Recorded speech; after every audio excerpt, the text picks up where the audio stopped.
अस्सलाम वालेकुम प्यारे बच्चों। आज तश्कील पाकिस्तान जो सबक है हमारा, उसके 2 पैराग्राफ मैं आप लोगों को पढ़ के और साथ जो है वो उसको वाज़े करके वजाहत के साथ जो है वो आपको बताऊंगी। तश्कील पाकिस्तान, तश्कील तशक्कुल से जो है वो निकला है। इसके मतलब होता है साख्त, बनाना, वजूद में आना। यानी पाकिस्तान जो है वो किस तरह से बना, कैसे वजूद में आया, यहाँ पर जो है वो सारी ही इस कहानी में जो है वो इसकी सारी तारीख़ बयान की गई है। लम्हा ब लम्हा बदलती हुई सूरत हाल भी जो है वो इसमें वाज़े की गई है। ये इसे लिखने वाले हैं मियाँ बशीर अहमद। मियाँ बशीर अहमद 1893 में जस्टिस मियाँ शाहदीन हुमायूं के यहाँ पैदा हुए। वालिद से विरासत में शेर व अदब का ज़ौक़ पाया। तहरीक पाकिस्तान के नहायत सरगर्म रुकन थे। इनका शुमार कायद आज़म के ख़ास रफ़क़ा में होता था और कायद आज़म से इनको दिली लगाव था। मियाँ बशीर अहमद शायर भी थे। तहरीक पाकिस्तान के दिनों में इनकी ये नज़्म बहुत मशहूर हुई, मिल्लत का पासबां है मोहम्मद अली जिनाब। उन्होंने 1971 में वफ़ात पाई। उनका अंदाज़े तहरीर अफ़सानवी था, तारीख़ पर भी गहरी नज़र रखते थे और इसी वजह से तश्कील पाकिस्तान में आप देखेंगे कि तारीख़ के हवाले जो हैं वो बहुत ज़्यादा दिए गए हैं और बाकायदा तौर पर जो है वो बच्चों को सारी ही पाकिस्तान बनने की तारीख़ जो है वो इस सबक के ज़रिए अज़बर करवा दी गई है। चलें सबक शुरू करते हैं। हिंदुस्तान में इस्लामी हुकूमत अगरचे कहने को औरंगज़ेब आलमगीर की वफ़ात 1707 के 150 साल बाद तक जारी कायम रही, लेकिन दरअसल हुकूमत और उमरा दोनों की ताकत और सितवत 18वीं सदी के वस्त तक ख़त्म हो चुकी थी।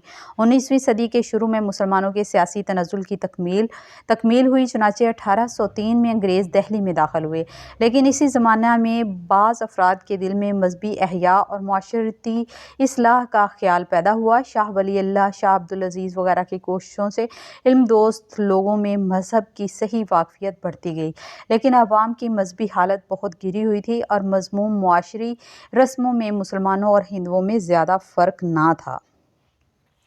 ये औरंगज़ेब आलमगीर की वफ़ात के बाद के जो हैं वो हालात बयान किए गए हैं कि किस तरह से मुग़लिया हुकूमत जो है वो आहिस्ता आहिस्ता कमज़ोर हो चुकी थी और मुसलमानों की ताकत और सितवत यानी शान व शौकत दोनों ही जो हैं वो ख़त्म हो चुकी थी। मुसलमानों का रोब दबदबा जो पहले था वो अब उस तरह से कायम नहीं हुआ था और उसके नतीजे में जो है वो अंग्रेज़ों को हिंदुस्तान में कदम जमाने का मौका मिल गया था और साथ ही साथ उस ज़माने में बाज़ लोगों ने जो है वो मज़हब की तरफ जो है वो उन्होंने अपना रुझान बढ़ाया और कोशिश की कि लोगों के अंदर जो है वो मज़हब के मतलब जो है वो सही वाक़फ़ियत पैदा की जाए।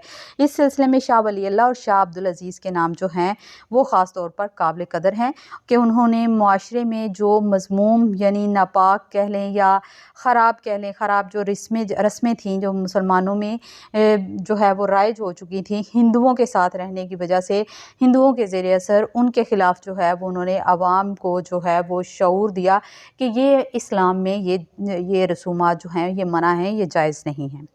अगला पैराग्राफ है, सियासी तनज़्ज़ुल और मुआशरी तख़रीब के इस नाज़ुक वक्त में एक पुरखुलूस मुस्लिह सैयद अहमद बरेलवी पैदा हुए, जिन्होंने 1816 से 1831 तक 15 साल मुसलमानों की मजहबी मुआशरती ख़राबियों को दूर करने की पूरी कोशिश की।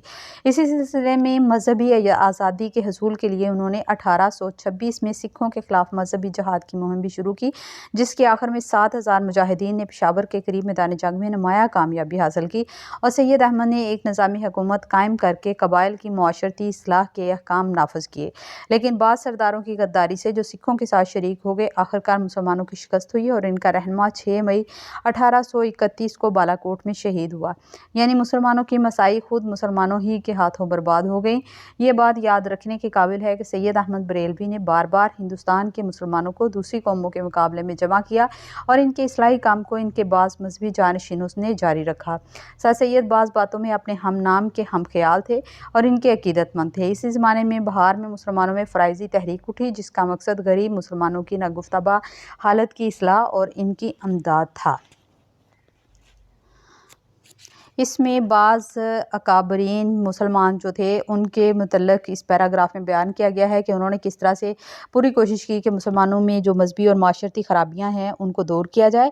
ان میں سید احمد بریلوی جو ہیں ان کا نام خاص طور پہ ان کا خاص طور پہ ذکر کیا ہے۔ سید احمد بریلوی ہندوستان کے ایک شہر رائے بریلی میں پیدا ہوئے۔ شاہ عبدالعزیز کے شاگرد تھے۔ شاہ اسماعیل کے ساتھ مل کر سکھوں کے خلاف جہاد کیا اور مفتوحہ علاقوں پر اسلامی حکومت قائم کی، اور وہ بالا کوٹ میں شہید ہوئے۔ بالا کوٹ کا میں آپ کو بتاؤں کہ بالا کوٹ صوبہ سرحد کا ایک مشہور پہاڑی علاقہ ہے جہاں سید احمد شہید اور شاہ اسماعیل شہید نے سکھوں کے خلاف جہاد کیا تھا، اور وہیں پر ان کی شہادت ہوئی تھی، اور دونوں عظیم شخصیات کے مزار بھی وہیں پر ہیں۔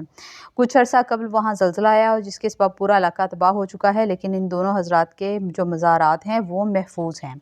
بہرحال انہوں نے میاں بشیر احمد نے بتایا کہ مسلمانوں کے جو لوگ تھے انہوں نے مکمل طور پر ان کا ساتھ نہیں دیا، اور جس وجہ سے ان کو بالآخر شکست ہو گئی، اور یوں مسلمانوں کی مساعی یعنی کوششیں خود انہی کے ہاتھوں برباد ہو گئیں۔ اور بعد میں سر سید احمد خان نے بھی جو ہے وہ کوشش کی مسلمانوں کے اندر جو خراب رسومات تھیں یا غلط عقائد ان میں شامل ہو گئے تھے ان چیزوں کو جو ہے وہ دور کرنے کی۔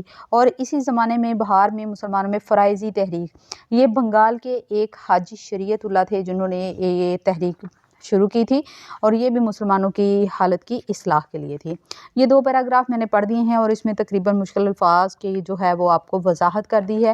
مزید آگے جو ہے وہ یہ آدھے سبق کی آج جو ہے وہ ریڈنگ کرنی ہے ہم لوگوں نے۔ مزید آگے آپ لوگ خود پڑھ کے آئیں گی اور میرے ساتھ جو ہے وہ آپ ڈسکس کریں گی اس کے مشکل الفاظ یا جو چیزیں آپ کو سمجھ میں نہیں آئیں۔ اوکے جی، آج کے لیے بس اتنا ہی سبق ہے۔ اوکے، اللہ حافظ۔